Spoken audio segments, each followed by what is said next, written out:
In the headlines, in a widening scandal over alleged smear campaigns by state agencies against opposition presidential candidates, Defense Ministry launches an investigation into its cyber terrorism unit for possible involvement. The French government demands an explanation by Washington for carrying out extensive phone tapping in France. President Francois Hollande calling the U.S. spy agency's electronic eavesdropping unacceptable.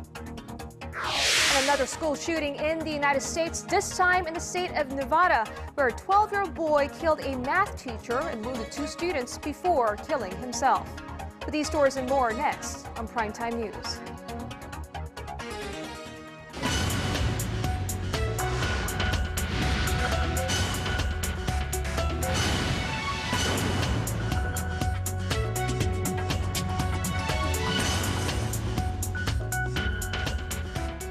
Good evening and welcome to Primetime News. It's Tuesday, October 22nd here in Korea. Live from Seoul, I'm Yoo Ji-hye. And I'm Sean Lim. Thank you so much for joining us.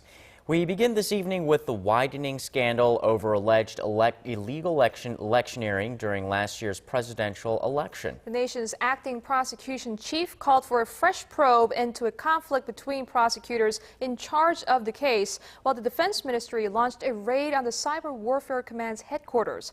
Arirang News' political correspondent Kim Yeon-ji reports. The nation's acting prosecutor general, Gil Tae-ki, on Tuesday ordered an inspection into an internal conflict between a special task force investigating allegations that the spy agency meddled in last year's presidential election and the task force's superiors. Prosecutor Yoon Sung-yeol, who had been leading the probe, was removed from the task force last week for overseeing raids on the homes of 4 NIS officials and detaining 3 of them, all without the permission of his superiors. However, Yoon said at a parliamentary audit Monday that he did report his plan to his superior, Cho Young-gon, the chief of the Seoul Central District Prosecutor's Office. Yoon said he visited Cho's house on the night of October 15th to discuss adding a new charge to the indictment against former spy agency chief Won Se-hun, who was indicted in June on charges of ordering an online smear campaign against the Democratic Party candidate in last year's presidential election, Moon Jae-in. However, Yoon's superior Cho said Yoon never officially asked for his authorization. Meanwhile, the Defense Ministry announced Tuesday that 4 members of its secretive Cyber Warfare Command unit have admitted to having posted comments online in favor of the ruling party ahead of last year's presidential election. The ministry said, however, that the 4 members were only expressing their personal thoughts and were not given any orders from the top. The clash between the former lead prosecutor investigating the NIS case and his superior has in turn sparked another row between the rival parties. The ruling Saenuri Party has ordered the prosecution to get its house back in order, while the main opposition Democratic Party says the December presidential election was rigged. Kim Yeon-ji, Arirang News. At the nation's top office, President Park Geun-hye held a summit with visiting Polish President Bronisław Komorowski on Tuesday. The 2 leaders agreed to upgrade diplomatic relations to a strategic partnership with an aim of further strengthening cooperation in various sectors, especially on the trade and defense fronts. To that end, 2 MOUs were signed, one on defense cooperation and the other on double taxation. Korea is moving forward with a project to export T-50 fighter jets to Poland, which is expected to be worth some $400 to $500 million. The Polish leader is the first European head of state to make a state visit to Korea since President Park came into office in February. Korea's biotech and biomedical industries are considered new growth engines for the country, and the Korean government is expected to spare no effort in supporting them. Our Kim Yeon-gil reports on the Bio Valley in Osong, which aims to become the first specialized industrial complex that combines biotech and biomedical-related businesses. New medicines, cutting-edge medical devices, and medical research and development. These are just a few of the areas the Korean government plans to focus over the next 10 years to keep the country on the cutting edge of the biotech industry and drive economic development. To get things started, the government is building a domestic complex called Osong Bio Valley that combines facilities for the biotech and biomedical industries, universities, research institutes, and government organizations. The complex located in Chungcheong province is expected to cost $4 billion and will be finished in 2038. The biggest investment thus far has come from biopharmaceutical companies at 53.3%. Korea's Deputy Prime Minister and Finance Minister Hyun Oh-seok paid a visit to the complex on Monday. He toured Meddled Biomed, which develops dentistry and surgical products, and met with other business leaders with facilities in the complex. The minister stressed that the biomedical industry is full of potential, with projected earnings of $4 trillion over the next 10 years. He promised to improve regulations, increase R&D capacity, and nurture human capital. The complex is part of a third round of government measures designed to boost investment in the biomedical sector, and a fourth round will be announced in December. Kim Yeon-ji, Arirang News. Amid a record-long buying spree, Korean shares owned by foreigners has hit a 6-year high, raising expectations of a brighter outlook for the local bourse. New data from the Korea Exchange shows that overseas investors held nearly 1/3 of the stocks traded on the main bourse and the tech-heavy Kosdaq on Monday, worth roughly $414 billion. This is the highest proportion since 2007, when foreign ownership accounted for about 33% of foreign shares, or Korean shares that is. Foreigners purchased about $198 million worth of local shares on this Tuesday, buying for a 38th consecutive session to extend the longest streak on record. At the closing bell, the benchmark Kospi closed up nearly 0.2% to 2056, its best finish since August 2011. The tech-heavy Kosdaq also finished up 0.5%, while on the foreign exchange counter, the Korean currency closed stronger against the greenback at 1,061. Before your day ends and another begins, get the latest news live from Seoul. Residents whose features restrictions is on the rise. closing ceremony. Expert analysis from Asia's heartbeat. The legislature circumstances. With a viewpoint only Korea's global network can provide. The United States, the latest report, less than Unrivaled access from a team always on standby. Meaning came on the news are trying to cover up the South's true intentions. Another school shooting in the United States, this time in the state of Nevada, where a 12-year-old boy killed a math teacher and wounded 2 students before killing himself. Our Kim Yeon-ji has the details. Dozens of police cars surround the grounds of this Nevada school as armed policemen storm into the premises. Officials say a 12-year-old student who has not been identified opened fire using a semi-automatic handgun at Sparks Middle School just before classes were due to start on Monday. The boy killed a teacher and injured 2 of his fellow students before taking his own life. The student shot the teacher, identified as 45-year-old Michael Lansbury, who was trying to stop him shooting other students. 5 shots, just pops, just like you hear it from a distance, gunshot. It sounded like from the back of the school. Of the 2 injured students, 1 was shot in the shoulder and the other in the abdomen. Police say 1 student is out of surgery and the other is doing well. I will confirm that there are 2 deceased and 2 individuals injured. I want to emphasize that the students are safe. The governor of Nevada, Brian Sandoval, said he was deeply saddened by the horrific shooting and sent his condolences. Students at the school were evacuated to a nearby high school and classes were canceled. Investigations are ongoing, but it's yet unknown what drove such a young child to commit such a terrible crime. Kim Yeon-ji, Arirang News. Amid growing outrage in France over the revelation of extensive spying activities by the United States, President Barack Obama telephoned his French counterpart François Hollande to discuss the recent intelligence disclosures. The U.S. leader assured the French president that an investigation is on the way. Our Kim Yeon-bin has more. U.S. President Barack Obama has called French President François Hollande over reported aggressive surveillance of French citizens by the National Security Agency. The White House says Obama told Hollande the U.S. is reviewing its intelligence gathering to ensure a balance between security and privacy. Both leaders also agreed they should continue diplomatic discussions about the issue. The call came after French daily Le Monde reported the NSA eavesdropped on over 70 million phone calls in just under a month, between December 2012 and January 2013. Earlier Monday, France summoned U.S. Ambassador Charles Rivkin to provide prompt clarifications and justifications for the alleged spying.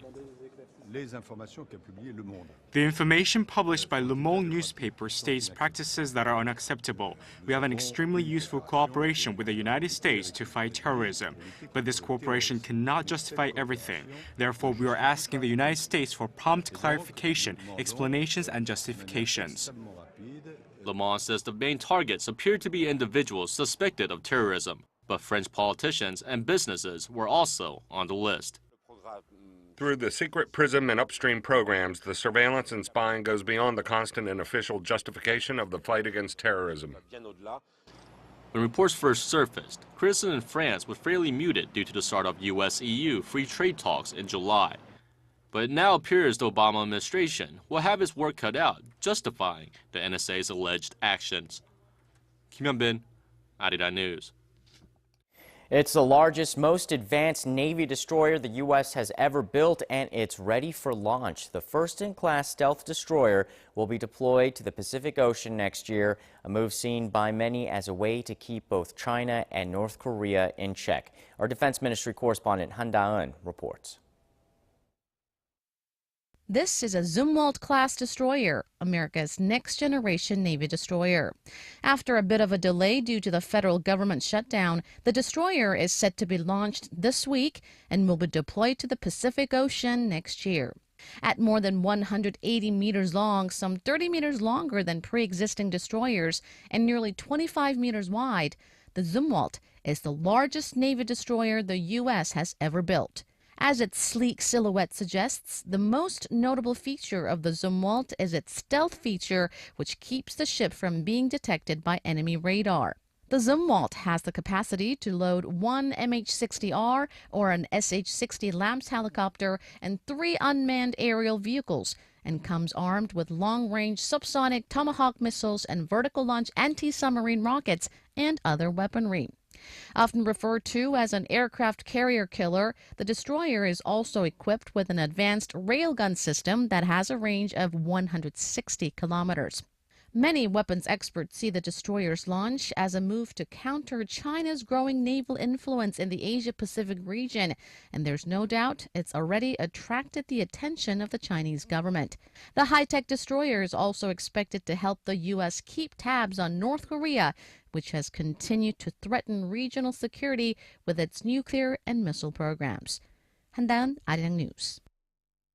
The bodies of 3 Korean passengers who died in the plane crash last week in Laos have been found and identified. Korea's foreign ministry said Tuesday that a local search team confirmed the identities of the 3 victims through their fingerprints. The Lao airplane crashed into the Mekong River amid bad weather, killing all 49 passengers and crew members on board, including 3 Korean businessmen. Authorities are still trying to recover the bodies of the remaining 6, as well as the black box recorder to determine the exact cause of the crash. In Korea, getting hitched can require deep pockets. The average cost of a wedding in the nation has skyrocketed to nearly $50,000 per person, almost double the average annual salary of a Korean worker. So where does all the money go? Park Ji-won has this report.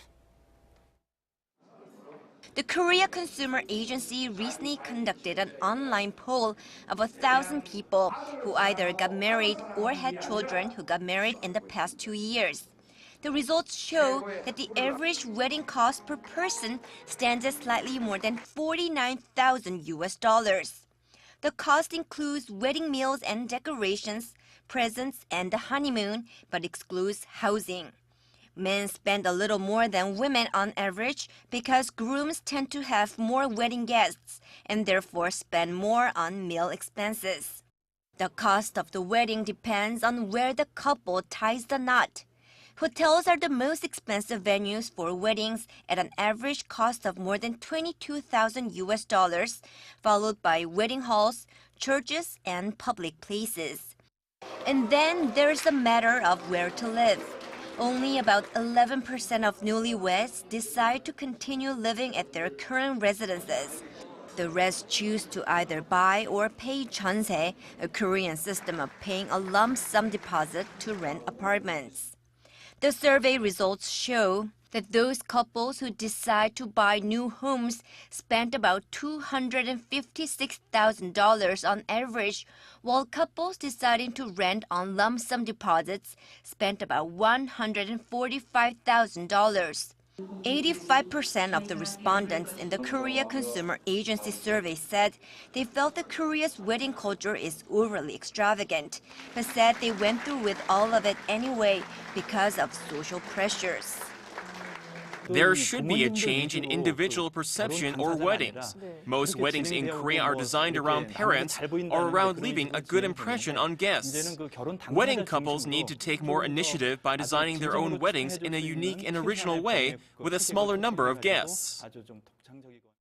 The agency also urged the government to devise measures to support ceremonies at public places for those who want the wedding but not the hefty bill. Park Ji-won, Arirang News.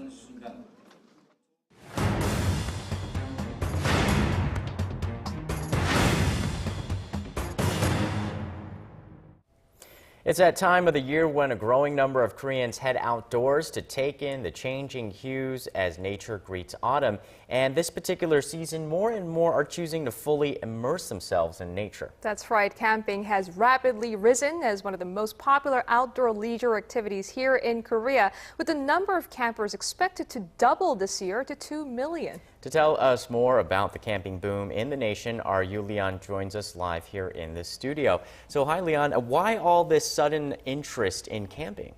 Hi, Ji, Sean. So the two of you are probably well aware of this so-called well-being trend here in Korea, which stresses a healthy lifestyle. We've seen a lot more people exercising more and eating organic food in the past couple of years.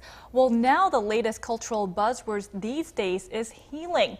People who are stressed from the hyper-competitive society we live in and the prolonged economic difficulties plaguing the nation are now seeking activities to heal their tired souls. And as it turns out, camping has become part of the recipe. So to find out more about the recent boom, I went straight to the source, to a camping ground, to ask actual campers why the activity has become so popular. Take a look. This camping site is right in the middle of Seoul. Due to its location and its spaciousness, the site has become a favorite spot for campers who no longer have to venture out of the city to get a breath of fresh air. It's nearly impossible to book a camping site here because the spots fill up so quickly. I was lucky enough to get in today because someone canceled at the last minute. Those who have camped out at the site say it feels like a well-earned break from the daily grind. We live in an extremely fierce and competitive world. Coming out here in nature, I feel a sense of healing, so I keep coming back. Camping has become a popular leisure activity here in Korea. The number of campgoers nationwide doubled to 1.3 million this year from 3 years ago. This has naturally led to a boom in the camping supplies market, which is expected to reach $560 million this year, a more than threefold increase from 2010. And camping has gotten more comfortable in that time as well, as campsites evolve to better accommodate campgoers. Each campsite even has a mini kiosk like this, so campers can easily gain access to electricity. The access to electricity is helping campers create a more homey atmosphere. Some tents almost resemble a typical room in a house, while others have even used decorative lights to brighten up the night. From regular campers to office workers, many are trading in a typical night out in the urban jungle for a night under the stars. Right, night under the stars sounds perfect. But Leon, like you mentioned earlier, the camping boom seems to be in tune with today's healing trend. Why are so many people so drawn to these healing activities? Well, as I said earlier, more people, both young and old, are feeling the need to escape from their day-to-day grind. Experts say this generation is suffering from a wider range of societal problems than previous generations. What we're seeing now is youth unemployment, a rise in the number of homeless and early retirements. It's hard to get a job, and even those with a job are facing pressures to retire early. This is creating a lot of anxiety and stress. They are hurting, and they want a sense of healing through leisure activities like camping. And aside from the societal factors, he said camping became a popular leisure activity as people simply were allowed more leisure time. Korea adopted a 5-day work system back in 2004 and a 5-day school system just last year. So this also explains why more parents and children alike who now have a full 2 weekend days off are spending quality family time out camping. Right, well, it seems like a worthwhile pastime and a fun one indeed. Thanks so much, Leon, for the report. No problem.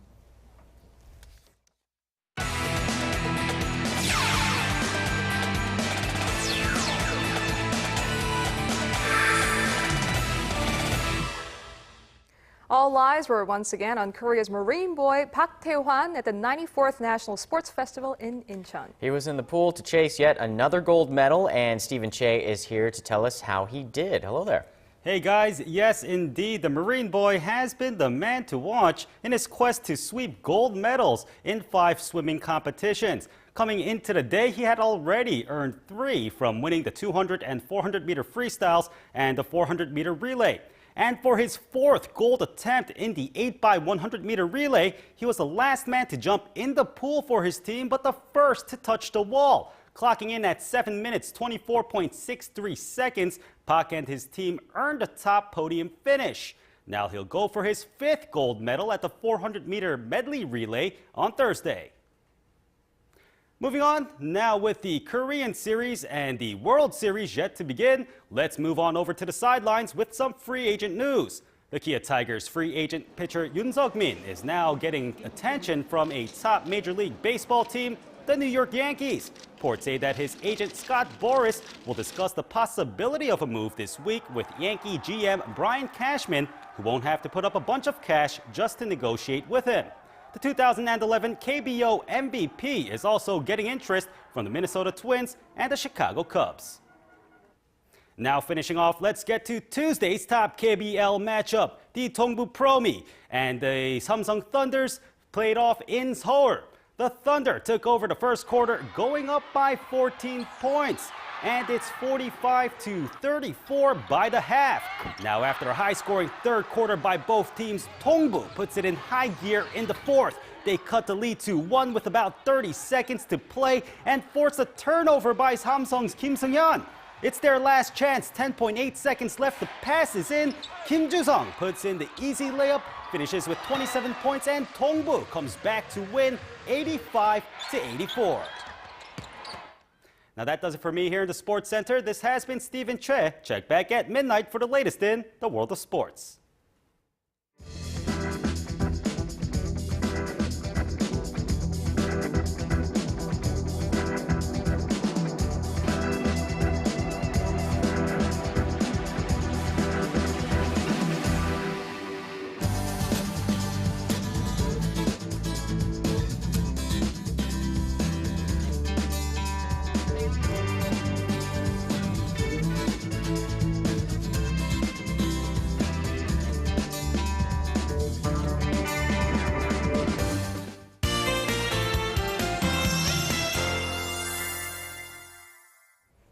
Last week, tropical storm Wipa left at least 13 people dead in Japan, and now another tropical storm is headed towards the island nation. For details, let's go over to our Kim Bo-kyung at the Weather Center. Now, Bo-kyung, where is the storm now, and will it hit Japan? Well, Tropical Storm Francisco, which is classified as a super typhoon, is currently passing 720 kilometers southeast of Okinawa at a rate of 15 kilometers per hour. At this pace, it should strike Japan sometime around Thursday. And as there is a high possibility of floods, our viewers in Japan should take precautions. Moving on, here in Korea, we have cloudy skies in the Gangwon province and the southern regions, but it's clear elsewhere in the nation. Tomorrow and on Thursdays, temperatures should be higher than average. Now, Seoul, Daegu, and Gwangju, Busan hits 22 degrees. Meanwhile, Gwangju tops out at 23. Moving on, Daejeon and Jeju should make it to the low 20s, and rainy Mount Kumgang peaks at 7. That's all I have for you this hour. Hope you have a wonderful evening, and I'll be back with more updates after midnight. And that's our broadcast on this Tuesday night. I'm Yuji Hae in Seoul. And I'm Sean Lim. Thanks for joining us. Have a great evening. We'll see you soon.